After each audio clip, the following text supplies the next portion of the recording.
Ya, kita kembali lagi di Berita Islami Siang. Buat Anda yang baru saja bergabung, tadi sebelum kita tutup segmen sebelumnya adalah kita bahas tentang membatalkan pernikahan.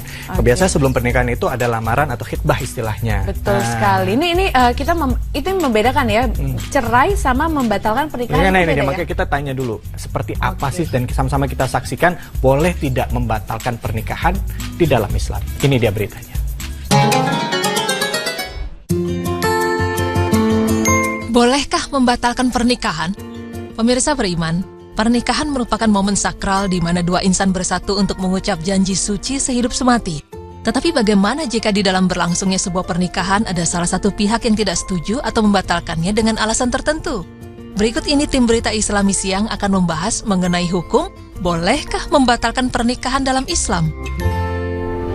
Seperti yang kita semua ketahui, bahwa menikah itu wajib hukumnya bagi seseorang yang sudah mampu secara finansial dan juga sangat beresiko jatuh ke dalam perzinahan.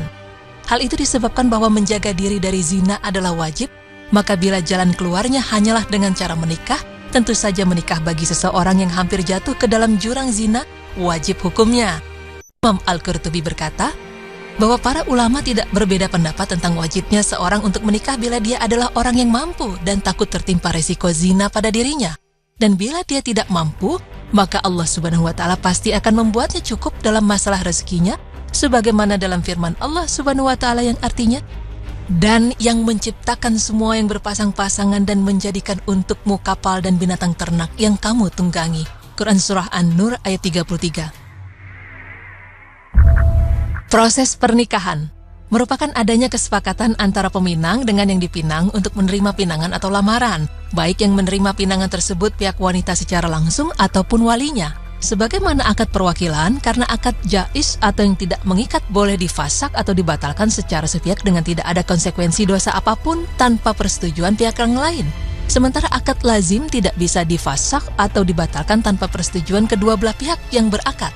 Dalil yang menunjukkan mubahnya membatalkan pinangan dari Al-A'raj, ia berkata, kemudian Abu Hurairah berkata, satu warisan dari Nabi Shallallahu Alaihi Wasallam, beliau bersabda, jauhilah oleh kalian prasangka, sebab prasangka itu adalah ungkapan yang paling dusta. Dan janganlah kalian mencari-cari aib orang lain, jangan pula saling menebar kebencian, dan jadilah kalian orang-orang yang bersaudara. Janganlah seorang laki-laki meminang atas pinangan saudaranya hingga ia menikahinya atau meninggalkannya.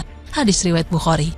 Mengenai hadis tersebut, menunjukkan orang yang telah menghitbah atau meminang wanita punya dua pilihan sesudah pinangan tersebut diterima, yaitu melanjutkan dengan akad nikah atau meninggalkan pinangannya.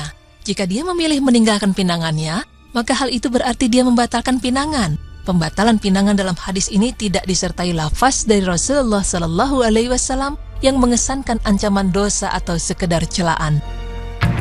Hukum membatalkan pernikahan. Hukum membatalkan pernikahan di dalam Islam dibolehkan, dan hal tersebut bersifat mutlak. Jadi, pembatalan pinangan baik dengan alasan maupun tanpa alasan, hukumnya tetap mubah tanpa ada celaan. Alasan pembatalan pinangan tidak mempengaruhi status hukum dan tidak dipertimbangkan, oleh karena itu membatalkan pinangan hukumnya mubah, bukan makruh, apalagi haram. Diceritakan, pada zaman terdahulu, ada seorang pemuda yang telah melamar seorang wanita, kemudian membatalkan pinangannya. Dari Az-Zuhri berkata, telah bercerita kepadaku Ali bin Husain bahwa Al-Miswar bin Mahramah berkata, Ali pernah meminang putri Abu Jahal, lalu hal itu didengar oleh Fatimah. Maka Fatimah langsung menemui Rasulullah Sallallahu Alaihi Wasallam dan berkata, kaummu ada yang berkata bahwa baginda tidak marah demi putri baginda. Sekarang Ali hendak menikahi putri Abu Jahal. Maka Rasulullah Sallallahu Alaihi Wasallam berdiri dan aku mendengar ketika beliau bersyahadat. Rasulullah Sallallahu Alaihi Wasallam bersabda, hadirin, aku telah menikahkan Abu Al-As bin Arabi. Lalu dia berkomitmen kepadaku dan konsisten dengan komitmennya kepadaku. Dan sesungguhnya Fatimah adalah bagian dari diriku dan sungguh aku tidak suka bila ada orang yang menyusahkannya. Demi Allah tidak akan berkumpul putri Rasulullah Sallallahu Alaihi Wasallam dan putri dari musuh Allah pada satu orang laki-laki. Maka Ali membatalkan pinangannya. Hadis riwayat Bukhari.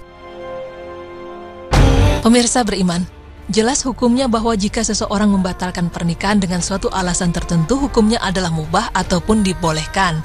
Sesungguhnya Islam tidak menyulitkan umatnya dalam urusan mencari pasangan ataupun pernikahan. Tetapi kembali lagi kepada diri kita sendiri, jangan sampai hanya karena persoalan yang sangat kecil, pernikahan yang sudah dinanti-nantikan itu batal dan mengecewakan banyak orang. Na'udzubillah min dzalik.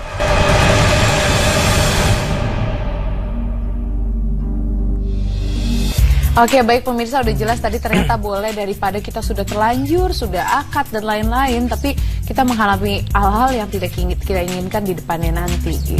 Jadi lebih baik dibatal, tapi biar bagaimanapun juga ya, yang paling penting adalah sebelum kita menikah kita kenal dulu pasangan kita.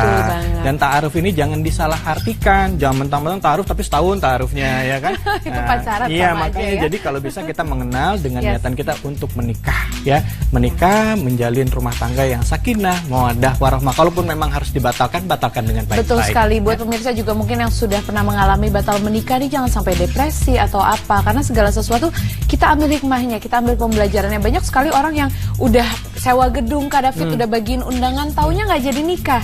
Nggak usah stres, insya Allah Allah punya rencana yang lebih baik biasanya. Ada seseorang yang lebih pantas untuk mendampingi dirimu, insya Allah. Amin, begitu, insya Allah. Ya. Dan baik, untuk tema yang selanjutnya nih, kita tahu bahwa guru ini adalah salah satu pekerjaan yang sangat mulia.